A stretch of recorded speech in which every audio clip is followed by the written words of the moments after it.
Talk of World Cup tournaments in July sends the mind to Russia and the pinnacle of football, but for a select group of sevens rugby players.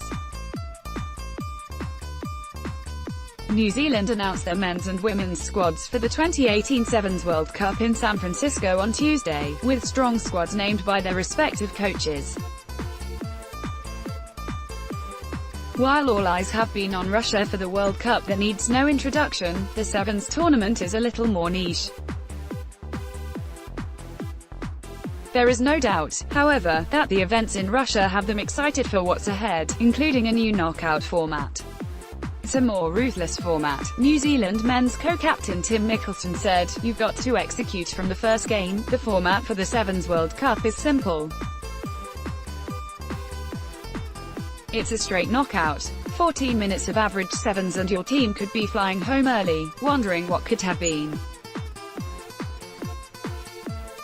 Both sides have been preparing hard for the tournament, with particularly tough training camps. The women's team had a grueling trial match Monday which left a number of players limping from the field after heavy collisions. Usually, phones are banned in certain team areas, but given the amount of physio required lately, Rugby Tui admitted the players have had their phones out watching the Football World Cup unfold. It's the knockout drama the players have loved, and it's what they're heading to in the United States. We've got a lot of confidence, New Zealand women's captain Sarah Goss said. Obviously our trial games were really tough and the last couple of weeks have been extremely tough on the whole squad.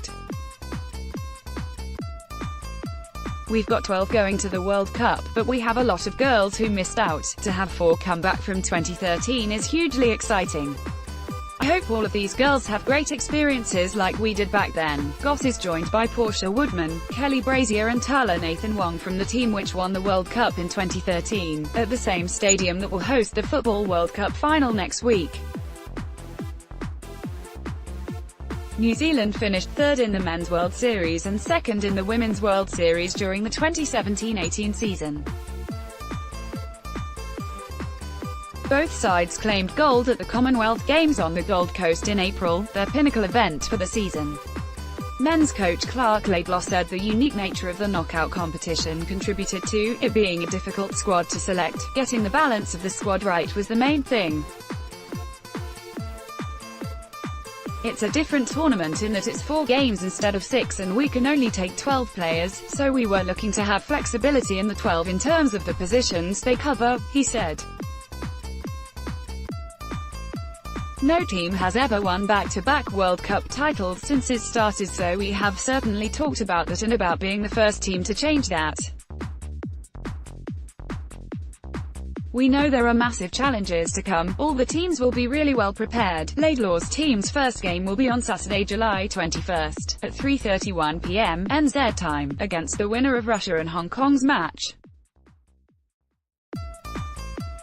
Women's coach Alan Bunting said this was the most challenging squad he has ever had to name. It was definitely hard, but that's exactly where we want to be. In our trials there was so much motivation, excitement and skill set. We know we have selected the right team, he said.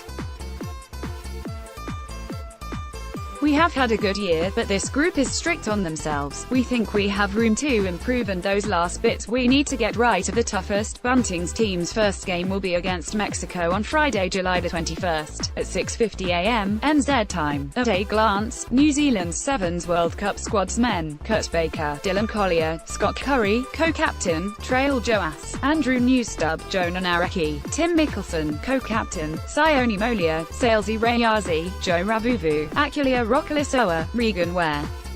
Women: Shakira Baker, Michaela Blyde, Kelly Brazier, Gail Broughton, Teresa Fitzpatrick, Sarah Goss, captain, Tala Nathan Wong, Rugby Tui, Stacey Walker, Niall Williams, Tenika Willison, Portia Woodman. Stuff promoted stories recommended.